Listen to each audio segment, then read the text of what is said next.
Now you might find when you're playing your game so far with the current player controls, moving left and right can feel a little clunky.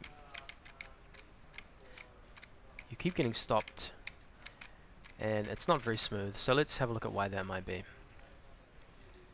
So the problem is we're setting velocity to 0 when we release these left and right arrow keys, and if you were holding a left key and then you started pressing the right key and then you released the left key, the right velocity would be nullified. So we can add something really simple to improve this, make it feel smoother. In our constantly loop, we can check, just like with our up key, we can check if left and right are being pressed. So let's make a bit more space for that. We're going to use an if-else block in here. So go to control flow and grab that if block. And remember, you can modify the if block to become an if-else if block by clicking on that little cog icon there.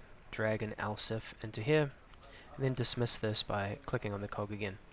So this lets us check if something is true, or else if something else is true, and do something different. So first we're going to check if the right arrow is pressed, and that's from events. We want to go key backspace delete pressed, and the key is the right arrow. And if the right arrow is pressed, we want to set our velocity x to whatever it was up here. So let's duplicate that. If you're not using the speed number variable, you can just hard code a number in there. You could just type in a number if you wanted.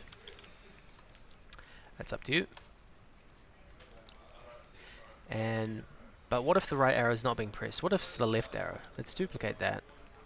We're going to check else if left arrow pressed. We want to get a negative velocity in there.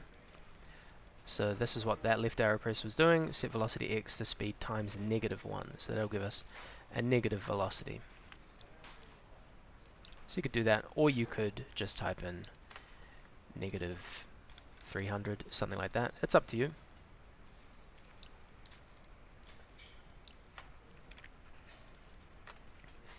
Let's test it out now and see how smooth it feels. So we can move left and right, and that's a lot nicer.